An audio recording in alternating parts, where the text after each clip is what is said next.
Hey everyone, welcome to Cross the Ditch and See. My name is Laura and I'm so glad you're here today.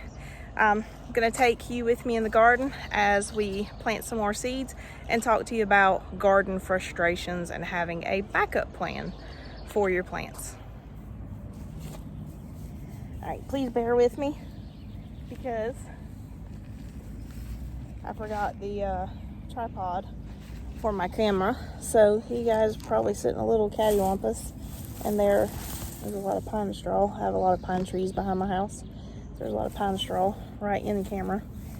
But, oh, hi. So, I shared with you in a previous video my frustration about my beans. I've had a lot of issues with both my bush beans and my pole beans this year. And it's quite frustrating when you plant something in the garden and it doesn't grow, it doesn't work out like you thought it would, or other things may occur. But let me tell you first what I am coming out here to plant. So right here in the front part, in front of where I'm hoping my pole beans will continue to grow, I have cleared this out, put some fertilizer in it, had carrots here earlier and pulled them, and it's been resting for about a week or so now. But I'm going to plant flowers here, and I think I'm going to go with zinnias.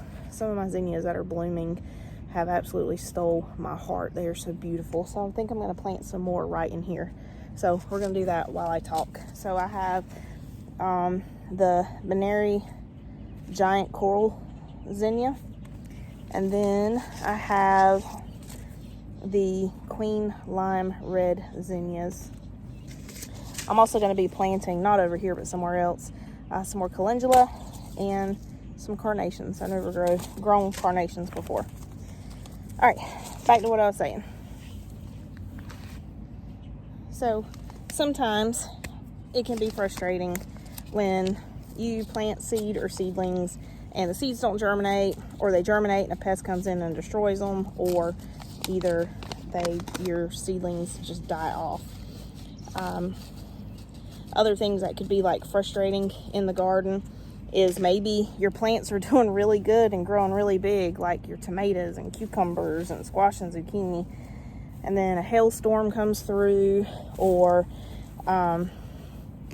just a bad windstorm, heavy rain. So you've got the winds that might tear your plants up, or you have heavy rain that may flood it, the hail that may tear the garden up.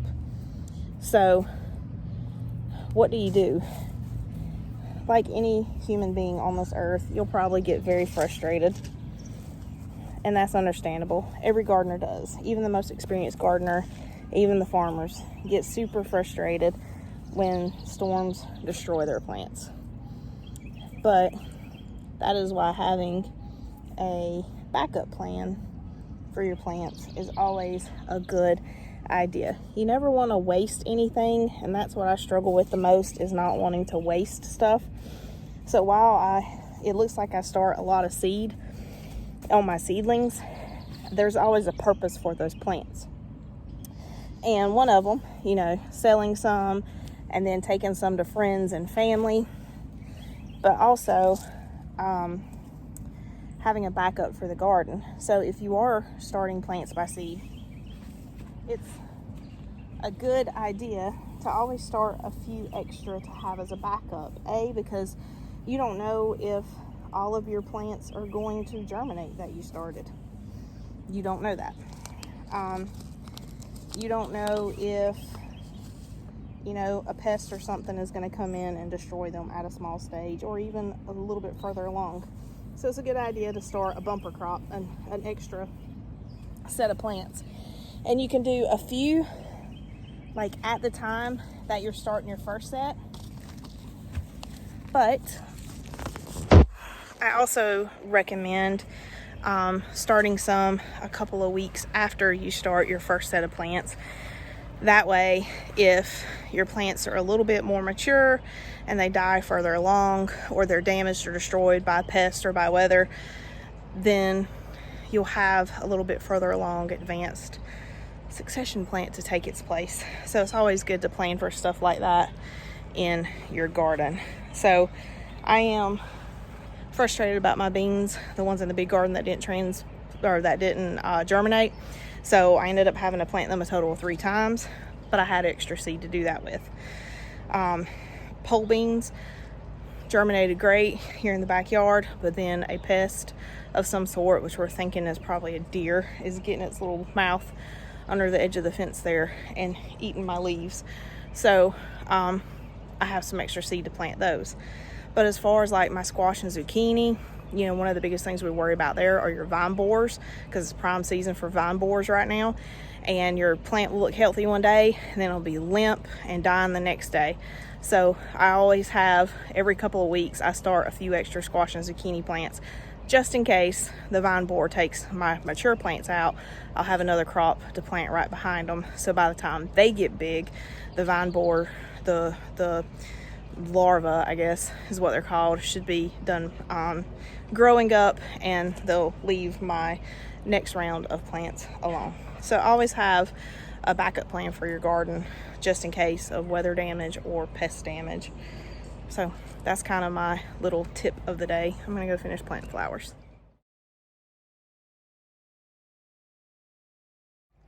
So one thing to always remember when planting a garden: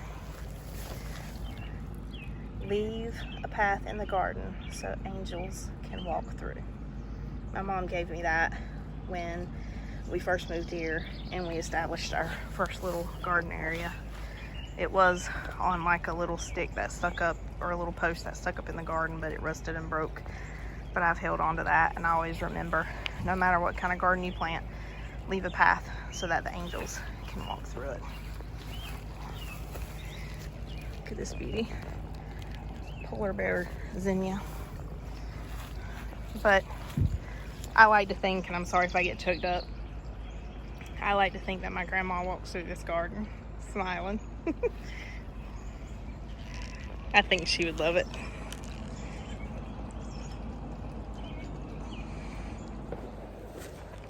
Ooh, somebody shooting off fireworks.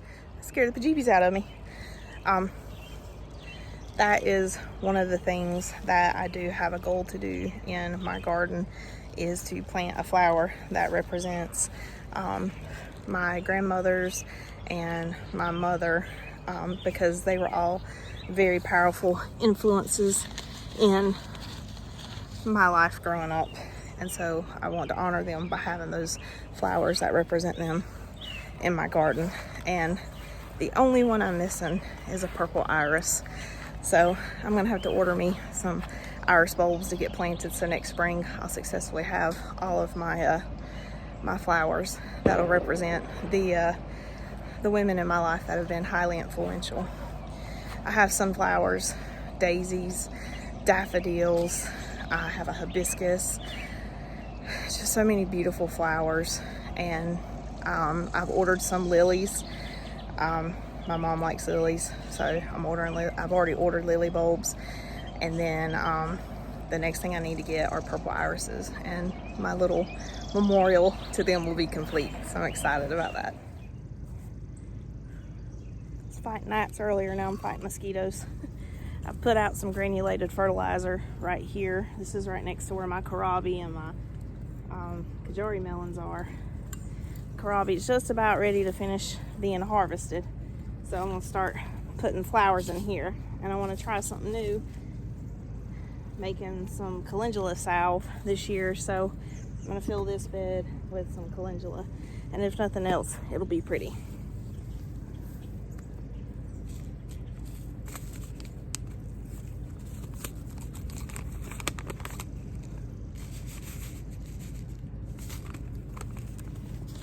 I do not plant these perfectly spaced in little rows or anything like that.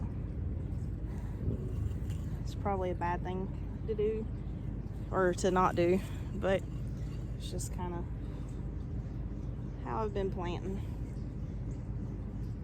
I remember very vividly growing up when there was a really big garden between our house and my grandparents' house, and that is where Dad and Mom planted the like the beans, the bush beans, the butter beans, squash and zucchini, cucumbers, the radish, the turnips, the good stuff, the food that we would eat.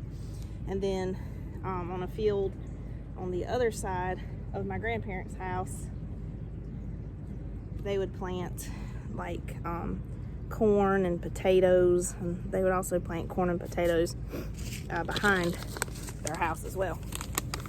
But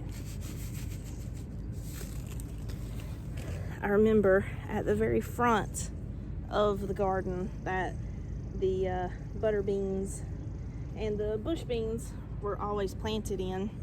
I remember at the very, very first row of that garden, there was always a line of flowers.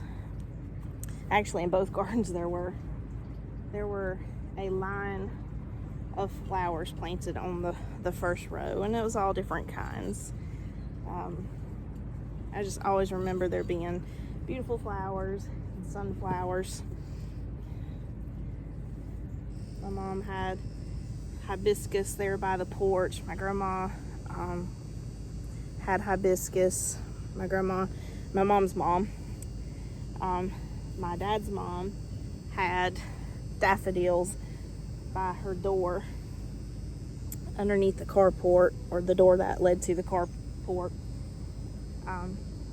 She had daffodils planted there, and when I was little, I would come in to her house and pick daffodils and take them into her, and she always loved that. My granny, on I guess it would be my mom's dad, his mother, she always had what I called bubblegum flowers, which I now know them as hydrangeas. She always had those at her house, and I remember how much she loved daisies. And then I remember my grandmother, my great-grandmother, I don't know if that was a firework or a gunshot. Fun times living in the city. But my mom's mother's mother, my granny, she had purple irises by the steps at the house that when we would go visit. So that's kind of the background to the different flowers I want to have. And then sunflowers. My mom has always really loved sunflowers, and my sister-in-law has always loved sunflowers, and so I have plenty of sunflowers in my garden. Sorry, I lost my train of thought. But that's why I want to incorporate more flowers, particularly those perennial flowers, into my garden, so they'll come back every year and be absolutely beautiful. And then the annuals, like the zinnias and stuff, they'll come back every year when I replant the seed. But my daisies, they come back every year. The daffodils come back every year. And once I get the irises and the lilies planted, they'll start coming back every year. And I'll have to replant sunflowers every year, except for the ones that like to volunteer themselves, which I'm not complaining, because I love a volunteer sunflower. But that's just kind of the background behind the flowers that I have in my garden and in my yard. Let's see, you've been propped up against calendula, you've been propped up against a pepper, now you're propped up against a marigold. You're making your rounds around the garden. Kind of switching gears a little bit. So I mentioned vine borers being a pest in the garden, and they're particularly hard on your squash and zucchini plants. They can take them out in a very, very short time, and you don't even realize that they're there unless you're looking for the signs, which if I get one in my garden, I will show you what it looks like. But seemingly your plant will be healthy one day, and then the next day it'll be limp. No matter how much water you give it, it just will look like it is thirsty, and the leaves will be wilted, and it'll probably die within a couple days. If you see that, you can usually look at the base of the plant, kind of where the vine goes towards the dirt at, and you will see, it looks almost like yellow goo or sawdust, and that's where the worm has been eating the inside of the stem. The vine borer has. So it essentially kills your plant from the inside out.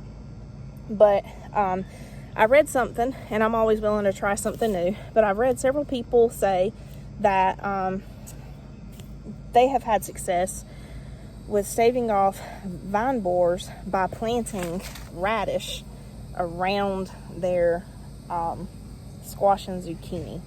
So these guys are already growing pretty good right now, but I'm going to go ahead and plant some squash and zucchini, or not squash and zucchini, but plant some radish seed around these and just see what it does. And then I'm going to start some more squash and zucchini seeds here soon, and I'm just going to direct sow them into my garden, and I'm going to direct sow radish at the same time and just see what it does. See if it helps deter pests, because like right here on this one I've got some aphids. But I'm just going to throw some of these cherry bell radish kind of in the dirt right here. This already has some I cannot talk today. This has already has some fertilizer in it. And I'm not going to sow these in a row. I'm just going to kind of sprinkle them in here. I'm not too worried about it being perfect.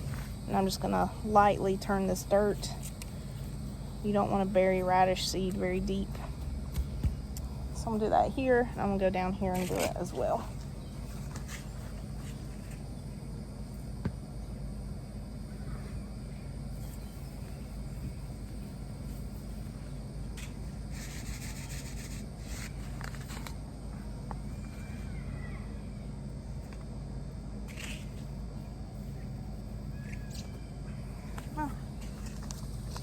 Keep you posted on if that works.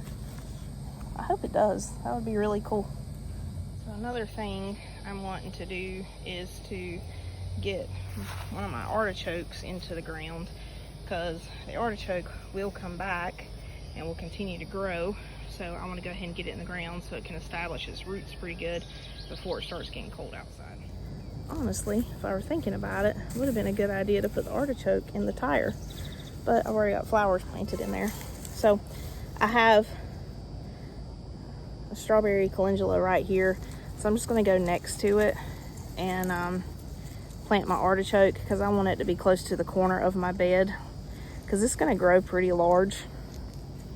Set that in there. Perfect. Here's a tip. If you're transplanting plants, if you want to know if you've buried or you've dug a deep enough hole.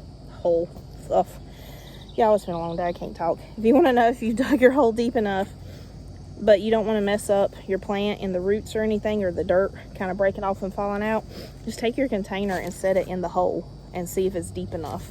This one is. So that way you don't have to keep messing with pulling your plant in and out.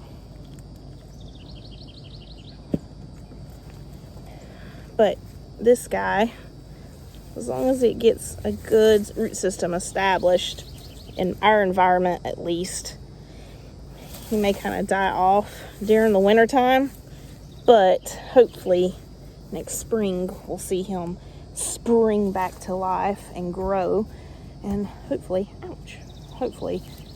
bear fruit. We shall see.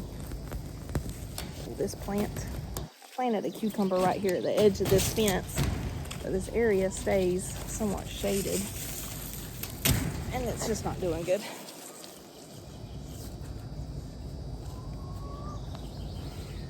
Oh, I have my artichoke in place. I have one more little artichoke,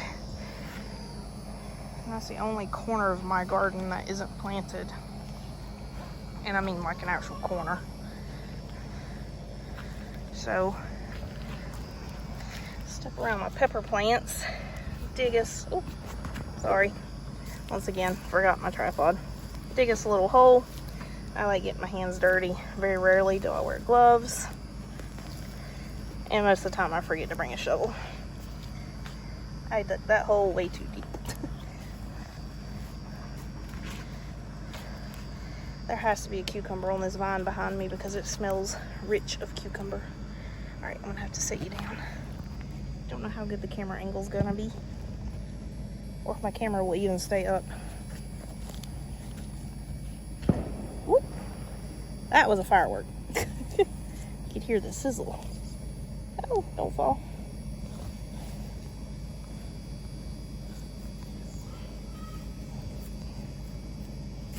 Sorry, trying to keep you guys propped up. There we go. All right, got that one in the ground. Here's hoping they'll live. Off of these pepper plants, I've gotten enough to make pickled peppers with, so when I go in and do that, but I have to show off the sunflowers one more time.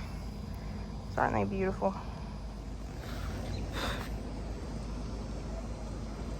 I have dirt on my face. It's okay though. So the next thing I'm going to do, I'm going to replant my pole beans that got eaten. I'm not going to take you along for that. It's just me putting seeds in the dirt and covering them up. I'm going to water everything I planted in today really well tonight. We're supposed to get rain tomorrow, so that works out good too. So these guys will germinate, but I want to go ahead and get these in the ground for when it rains. So hopefully they'll germinate a little bit faster. I am not going to pull the beans that are still in the ground that got eaten. I'm just going to let them go ahead and break down naturally. They'll add, you know, natural materials back to the soil, kind of like composting. So that way we'll have a little bit more nutrients in the soil. And some of them still have leaves on them, and some of them that were chewed have started growing new leaves. So I'm just going to kind of sparsely plant my pole bean seeds and see what comes back and what doesn't, and then go from there planting more.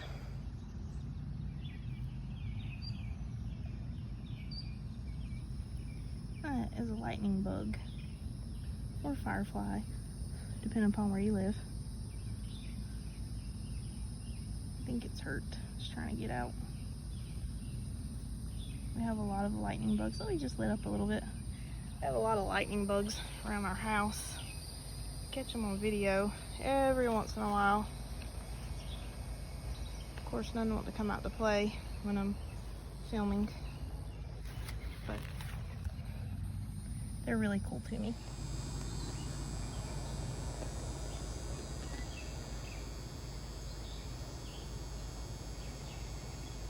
You see the lightning bugs? Right close to the grass.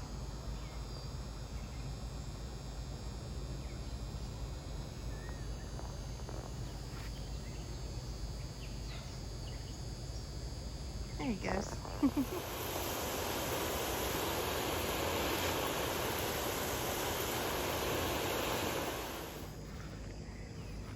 Give you a little nighttime peek. Camera's a little deceiving. Makes it look like it's brighter than what it actually is out here. But nice little garden lights on. Zoom out, you can see how dark it actually is out here. But beautiful sunset. It's gonna be a full moon tonight. Beautiful garden. Well, that's all for tonight's video. I hope you enjoyed it. I hope you'll come back to see me again, and I hope you have a blessed day. Thanks.